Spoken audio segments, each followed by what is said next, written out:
So, Pastor asked me to speak this morning. It's always an absolute great honor. Justine and I, as your first and foremost, as your youth pastors, we are so blessed and honored. But anytime that we get the opportunity to speak to the congregation, it's always a blessing, and so we're so thankful for that. And I had a couple things. Pastor, he asked me, and then I was like, yeah, I got a couple things. And I really felt like I was going in this one direction, right? But that, God tabled that. Huh? He said, no, that's not for today. So we put that in the back pocket, and I said, all right, Holy Spirit, let's have at it. Where are we going? And it was like, and I even told Justine, I'm like, man, I really had something, and that's not it. And I was getting a little nervous because, we're coming up on Sunday, And then it was just like that God just drops this in my spirit. And I really feel that it is, I feel like it's for this moment. So let's get in this together. Position with purpose, okay? The definition of purpose. The reason for which something is done or created or for which something exists. The position you're in determines the decisions you make. I'll say that again for those in the back. The position that you're in determines the decisions you make. Sometimes I did something because I was depressed, and the depression may not be my fault, but the habits I have created and may prolong my stay. Did you hear me? Sometimes that place, that position, that place that I'm in determines those things, and we get into habits. How many of you know that we're pretty much like creatures of habit? Come on. We do the same thing. We eat the same things. We wear the same thing. Come on. I guarantee you, if I was to go around this room right now and start asking, every one of you have some kind of routine every morning that you, religiously, you do this. So I get up, I do this, I do this, I do this, right? Huh? Creatures of habit. It's determined. We just, that's, there it is. That's what we're doing. That's where we're going. That's what's happening. Have you ever said or thought, man, the devil attacks me. The devil attacks me.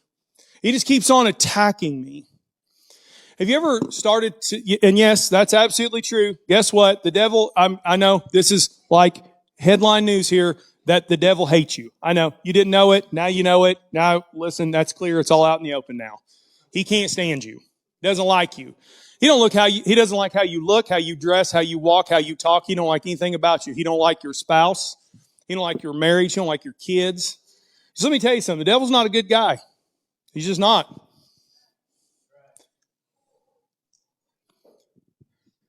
But have you ever thought that maybe it's not about the attack that matters the most, but it's what you do after the attack?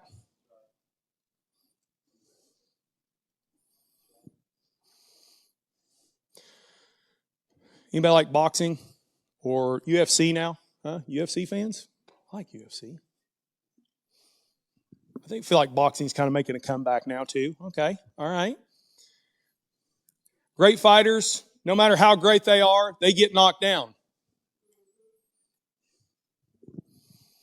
You know what makes a truly great fighter, though? He gets back up. Even if he gets knocked out, guess what? He comes back. There's going to be some times you get knocked down. There's going to be some times you get knocked out. What will you do in that circumstance? Will you get back up? 1 Peter 5:8. Be alert or sober mind. Your enemy, what is he? Is he your friend? No. Is he pal? He's your pal. He's that guy, huh? No, it says your enemy, the devil, prowls around like a roaring lion, looking for someone to devour. Listen to this. He can't devour everyone that he wants, but he can't attack everyone that he wants. The difference between him attacking you and devouring you is the decisions that you make in the attack. That's where it lies. I'm being attacked, so this is it. It's over. I'm done. I can't do this. I can't go any further. It's all over, Jesus. This is it. Can't do it. Not getting up from this. Yes, you are.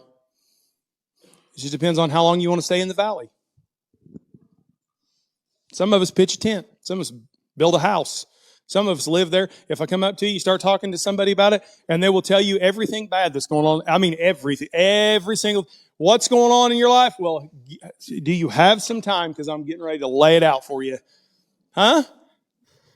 You ever been around those people? I used to be one of those people. You got a minute? Let me tell you all the garbage that's going on in my life.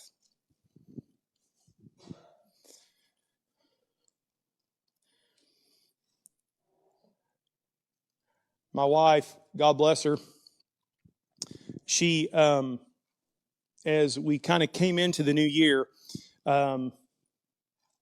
really focusing in on a closer relationship with God, right? That was extremely important to us.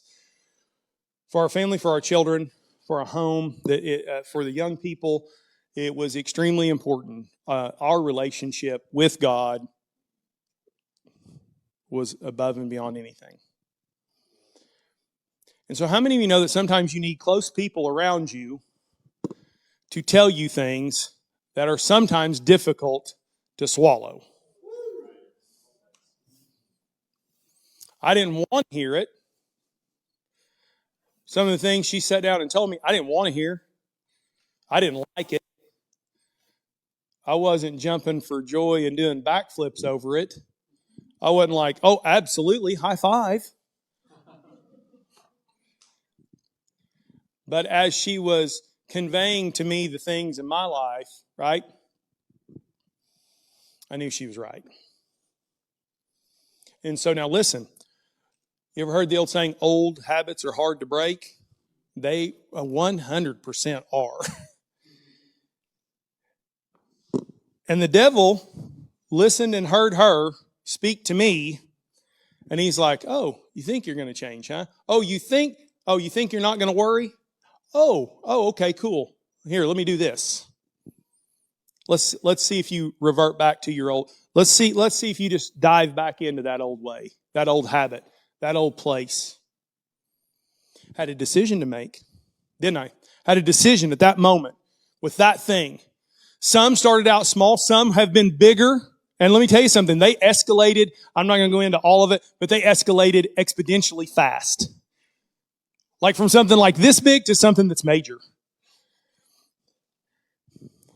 Now, the old Jason, I'd have been worrying. I'd have been anxiety. I would have been mad. I would have been upset. The people that are close to me would have known that I was upset. It would have affected things. It would have affected my mental state. It would have affected everything. Every single thing. It would have messed with me.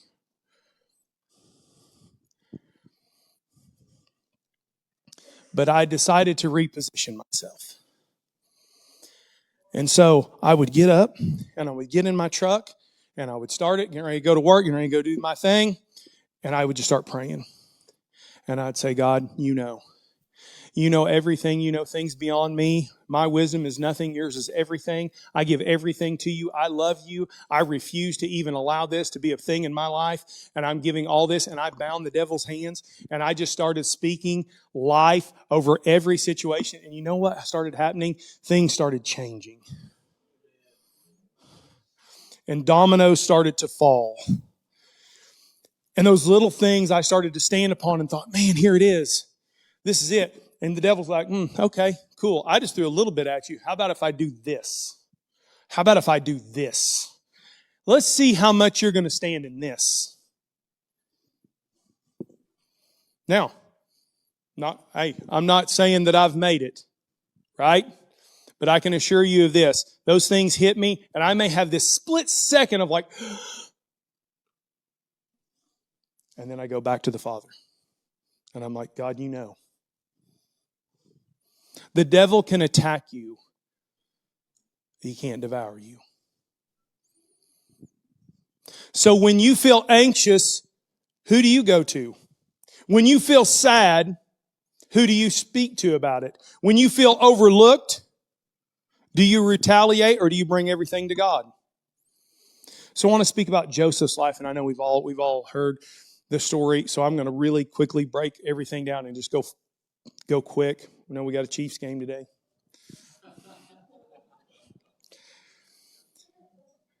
Joseph's life can be described as a chain of events. And I want to show you that the events in Joseph's life that God did not prevent that were painful.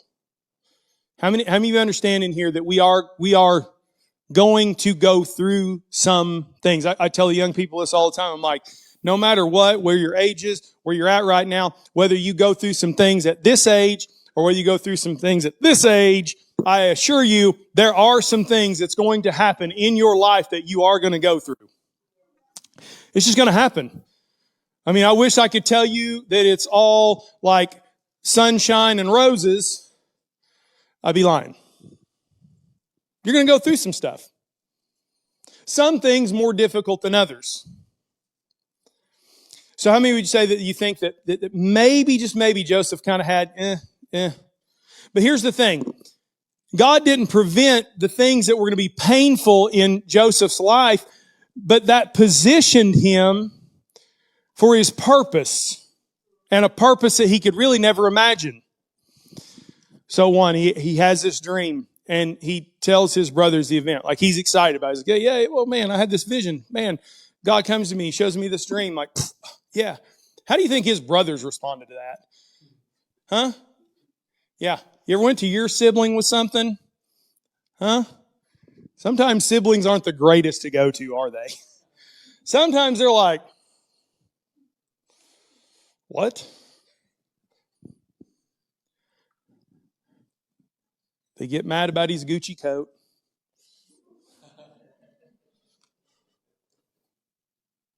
So they're mad about his dream. Mad about that slick coat he's got on. Man, we don't really like you. Kind of a tattletale. That's how they perceive him. You tattling on me? Really, bro? Yeah, okay. Yeah, so they start to devise a plan. Huh? Brothers and sisters, have you ever devised a plan against the other one? I can assure you I could go to my 7 right now and see if they've ever devised a plan. Because see, typically how it goes in our home is like 2 pick on 1. That's the equation we get, the 2-in-1 version. It's never 1-on-1. It's like the 2 go, oh, you're getting picked on now? I'm jumping on that train. Yep, that one there, that's why. Because I don't want to be on the other side of the train tracks where I'm getting picked on.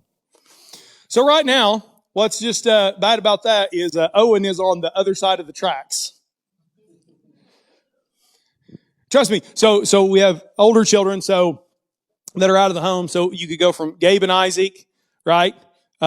Picked on Aaron, right? Okay, that's how that worked. So he was on the other side of the train tracks, and so then you had to come to defend him and be like, hey, you're not doing that. Leave him alone. They would devise plans. They would trick him. Listen, how many of you have ever, as a brother and or sister, have done things to try to set said brother or sister up to get in trouble? Oh, yes, Jesus. Thank you, Jesus. Just push those buttons. Oh, watch this. We're going to get him in trouble. Oh, watch this. I guarantee you we can get her in trouble. Brothers looked at him as a snitch, coming to check on them. So from their vantage point, the position they were in influenced the decisions that they made. Now listen, it's real easy for every one of us sitting here today to set up so religiously on the side of Joseph. Oh, bless God. I've been in that. Oh, Jason, preach. Amen. Yep. Hallelujah. Woo. Go, Jason. You ever been in the brother's position? You ever been on that side? You ever been jealous? You ever in a position that you're comparing yourself to others?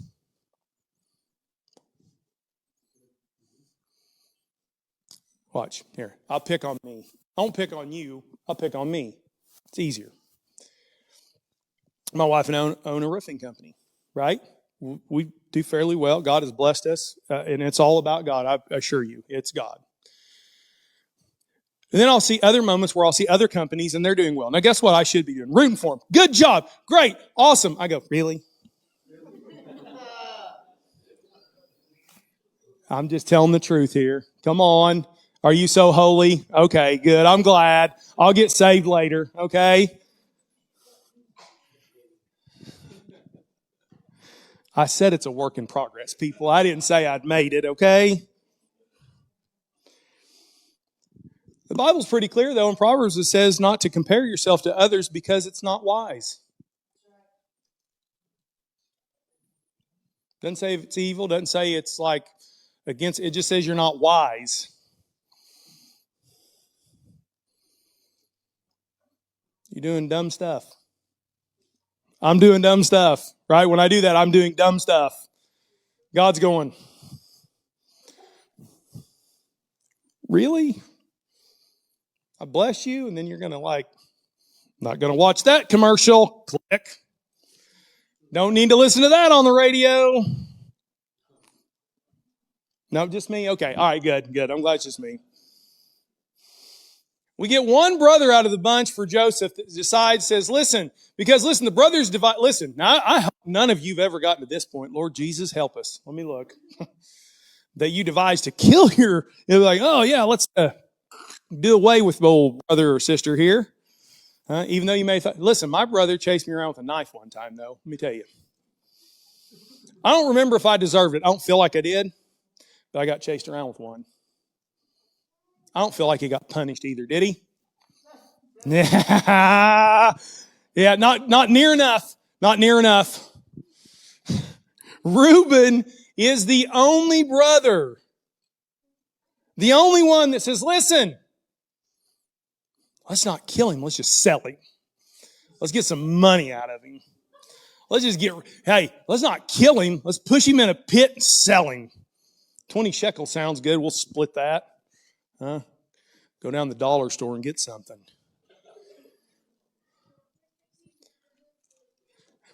It's crazy to me that we think that by the time we get to Genesis 50:20, it's somewhere there. There you go. This is the one we like. This is what we like to proclaim. You intended to harm me, but God intended it for good, to accomplish what is now being done, the saving of many lives. That's, Did you get goosebumps? I got them. Joseph was 56 years old when he said that.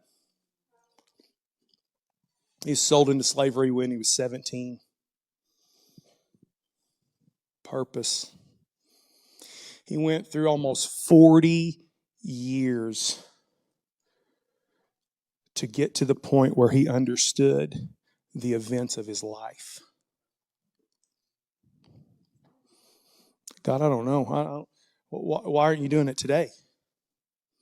Because you're not ready? Because the position that you're in? Because you've built a house in the valley? Because you're still murmuring and complaining? There was it's really weird. I'm pretty sure the Bible talks about a whole tribe that just wandered around. Could have went on into the promised land.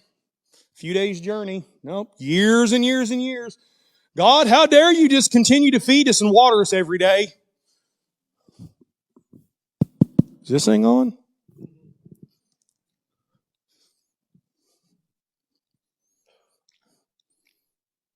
The dream he had, the coat he wore, the good things, the pit he was pushed in. Even ended up in prison. Potiphar. For doing a good... Go read it. He was doing a great job. Wasn't doing a bad job. Now, it was the wife that kind of had the play in that one. We won't go there. Let's talk about Potiphar. He was doing a great job, even though it was menial. Listen, this is going to be key for some of us. You're out here comparing yourself to someone else, trying to be something that you can never be. And all the meantime, God is ready to give you His favor. So let me tell you something. God's favor is on you when you're pushing a broom, washing dishes, teaching kids, delivering goods. Come on. No matter what. I've heard pastors say this, I don't know how many times. Whatever you do, do it with excellence. Do it with everything you got. So no matter where you're at and what position you're in and whatever you're doing and you may think it's the most menial thing and you're like, how should I have to do this when I could be doing that? You're not positioned to do that yet. He can't trust you with pushing the broom. He's not going to give you the company. I know it's harsh. I know. I'm sorry. This was supposed to be Chiefs win and good and lovely. That's coming later. It's coming later.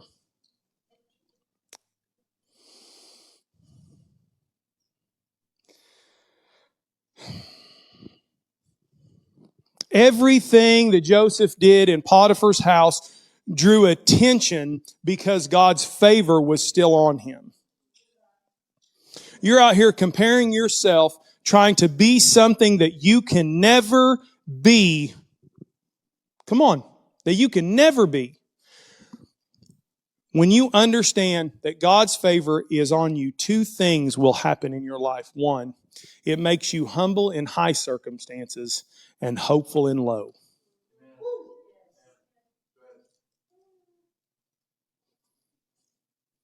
When you position yourself in the right place, your mindset will change. So the attack that comes on you and you feel like is so overwhelming that you've not been devoured. Come on. Guess why I can tell you that you've not been devoured? You're still here. Devoured means we're heading to the cemetery. You're not devoured. You're still here. You may be going through some things. Oh, Jason, you don't understand. Sure I do.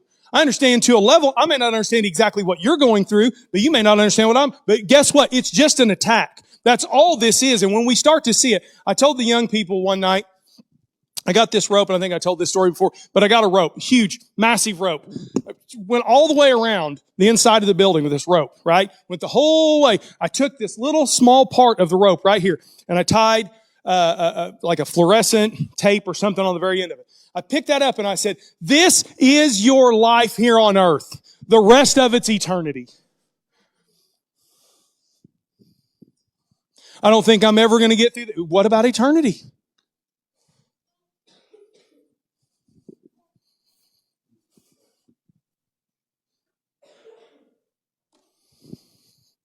Joseph knew that at a young age, he seen a dream that his brothers were going to bow down to him one day. That was kind of what got him stirred, by the way. Lindy, if you'd have told your brothers that one day they was going to bow down to you, how do you think they would feel about that? I don't feel like that went real well for you. I'm just throwing that out there in the universe. If Owen was to go to his brothers and go, hey, one day I'm going to be your boss, they'd be like, no, you're not. Whop.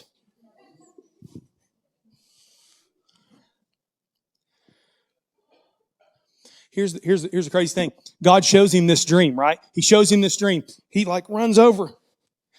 Brothers, check this out. I'm going to be over you. So awesome. God's awesome. Check out the Gucci coat. You're nothing. I'm awesome. What God didn't show him was all the stuff he'd have to go through to get there. Because if you see the stuff you have to go to get there, you'd be like, I'm not saying that. I keep my mouth shut. Don't want to get kicked in a pit today. Right? Some would say that he shouldn't have told his brothers the dream. That'd have been smart. Keep your mouth shut. I would say if he didn't tell them the dream to get pushed in the pit, then how would he have ever gotten to Egypt where the food was when the famine hit so he could save his family? The position you're in will determine, right? It's the thing, it's what we start to do in those moments, in that place, in that time. We can't see the end of it. We don't know what's coming. I don't know what's behind that door. I don't know what's going to happen next week. Listen, some of us are making it like minute by minute right now. Did you hear me? Some of us in here today are literally watching it and just making it moment by moment. Like, can I get 30 minutes? Can I make it another hour? Some of us are in that. I've been in that place. Can I just get this far? It's a helpless feeling. But guess what happens when you start to trust God? And it's one step in foot of the other. And guess who's walking by you, beside you, with you, all the way? Come on. The Bible's pretty clear. He never leaves us or forsakes us. I'm pretty sure that's exactly what it says. He's a friend that sticks closer than a brother. Pretty sure that's in there.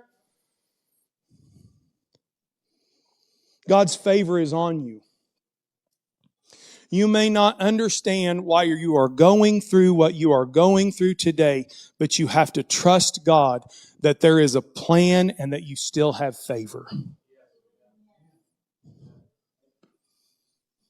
Position with a purpose. So then, the Holy Spirit leads me to this set of scriptures. Again, a very well, like you're like, I know all that about Joseph. I'm so glad you're a Bible scholar. It's awesome. Teach me. I would love it. So then he takes me and he's like, hey, go on over here to Mark chapter 5. Okay, let's go to Mark chapter 5 then. It sounds great. Let's talk about the woman with the issue of blood. That's been preached 4 billion different ways. Cool. Let's see it. Then all of a sudden, this is what I love about God, right? I love about the Bible. There are some things, I've read it over. Pastor's probably read it a million times. I mean, like, you just listen. You've seen it, you've heard it, you've read it, and it was like this one particular part leaps. I was like, did somebody put that there? That's not ever been there. That wasn't there yesterday. I'm pretty sure that wasn't there. Because I've read this and I don't remember. Yeah, it's been there. Verse 24. So Jesus went with him. A large crowd followed and pressed around him. Everywhere Jesus was going, man, don't you know? Listen, let's just check this out. So I preached to the young people on Wednesday that greater things shall they do in His name. That's exactly what it says. It passed my, I'm going to run down a rabbit trail real quick. It passed my generation. I let it go. Probably passed some of our generations. Yeah, I'm fighting that it never passes their generation. I want to see them. I want to listen. Blinded eyes healed, dead raised. Come on. I mean, it's all those things are right there. You may not believe it. I absolutely believe it. I'm going to get them to buy in and believe it too. So if you want to know what we're talking about in youth, that's some of it. Could you imagine if you was going around doing those things? The crowds that would just mauled into Jesus, right? Because they needed hope. They needed something. Their positions that they were in, right? Because if they was in a great position, would anybody even came and seen Jesus? Nope. They'd have been like, whatever. Who cares? Cool. But there was something they needed from Him. You're here today because there's something you need from Him. And a woman was there who had been subject to bleeding for 12 years. Think about it. 12 years, not 12 days, 12 months, 12 years. 12 years. Listen to this. She had suffered a great deal under the care of many doctors and had spent all that she had. Do you think if you had been in something and going through something for 12 years that you wouldn't feel hopeless, That you'd went to every doctor and they're like, man, I can't do anything for you. Spent all your money, gave them everything, suffered greatly by their hands. And they still said, there's nothing I can do for you. I'm sorry. Too bad about you.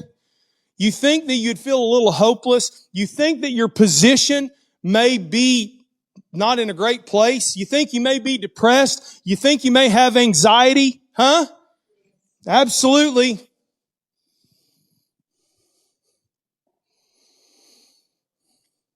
Yet instead of getting better, she grew worse.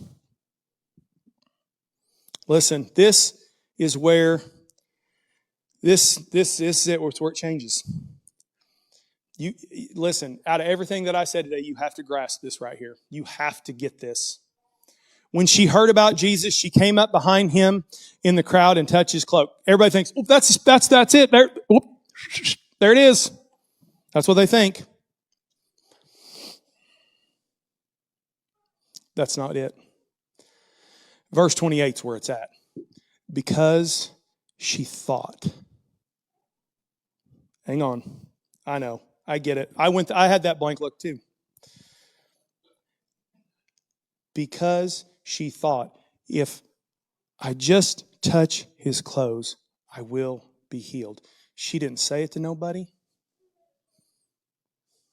Her position had been for 12 years relying on everything else and everybody else, gave all her money away, did everything she could to get in that place. There's this one moment that she changes how she looks inside here. And she goes, she thought, if only I do this. The devil had her looking this way. God needs her looking this way. But the change had to come here.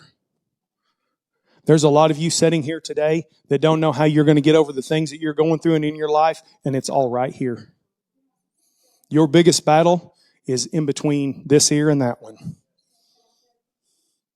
And you're like, I don't know how I can get past anxiety. I don't know how I can get past this depression. I don't know how I'm going to get past this. I'm telling you how.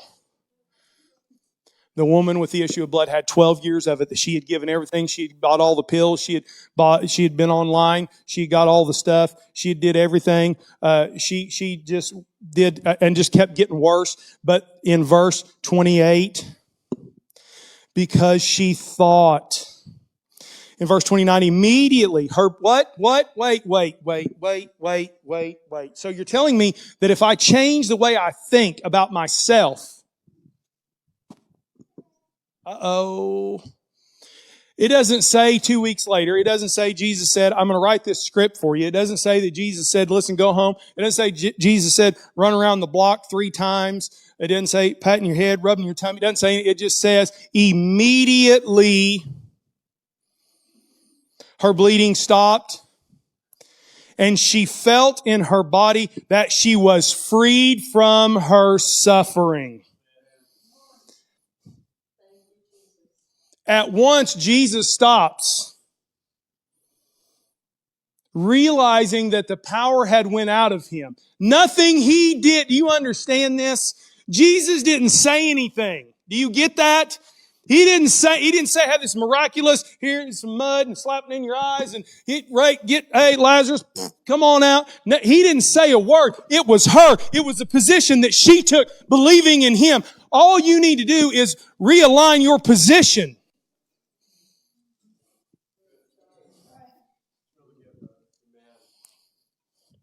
And he turned around in the crowd and he said, who touched my clothes? Could you imagine what the disciple, drink a little too much wine today, Jesus?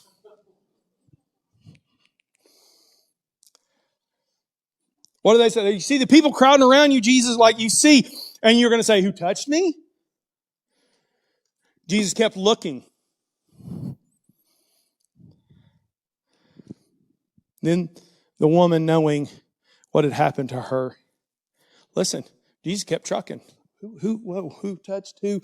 She's back there. She's like, man, I've been changed. I realigned myself. My purpose has changed. Something changed here. I started thinking and looking. Watch here. We'll continue on here.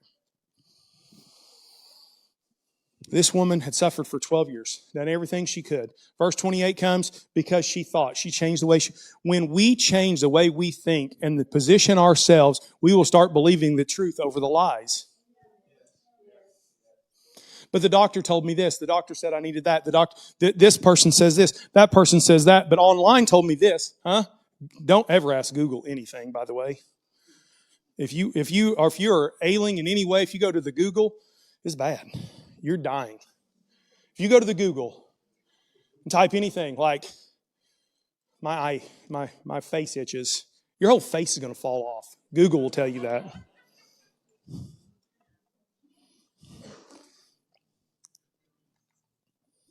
Mirror, mirror on the wall. Anybody ever remember that? Huh? Mirror, mirror on the wall. Who's the fairest of them all? Right?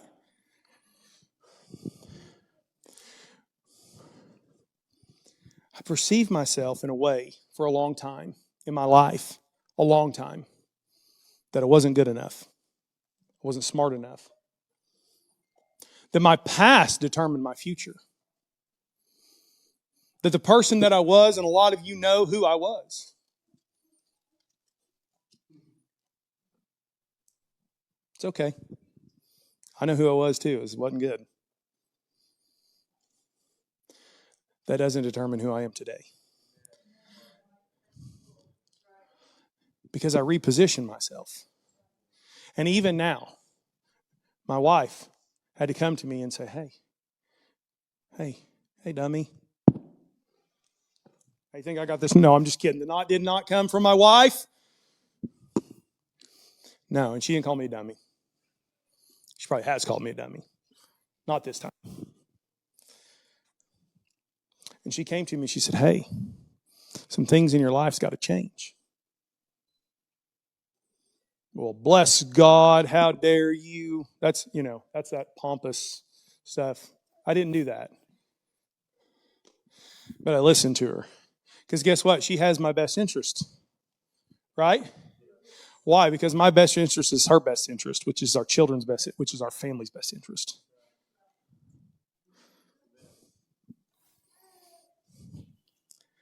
Repositioning yourself. Mirror, mirror on the wall. How do you look at yourself? We keep seeing ourselves because of the position that we're in. Could you imagine if Joseph anywhere in his life was like, but God, you showed me this cool dream where my brothers are going to have to bow down to me. You gave me a Gucci coat.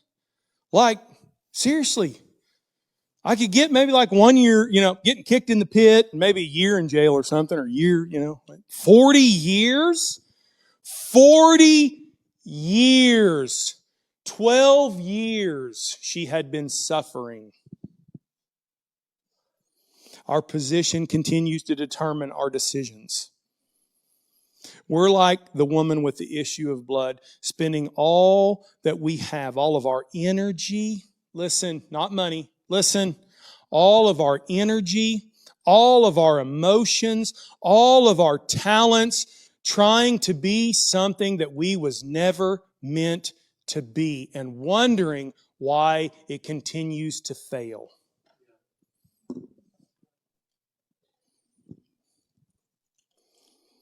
When we need to realize that God has given us favor and His blessing is on my life and He still has a plan for me and He still wants to see it come to pass. And the dream that I had when I was 20 is still here for today when I'm almost 50.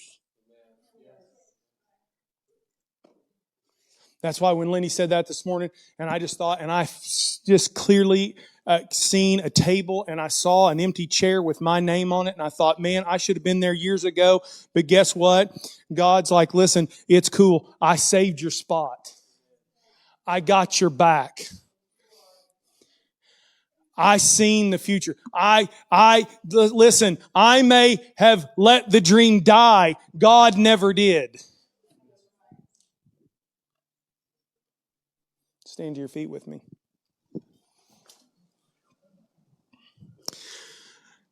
Some of you here today,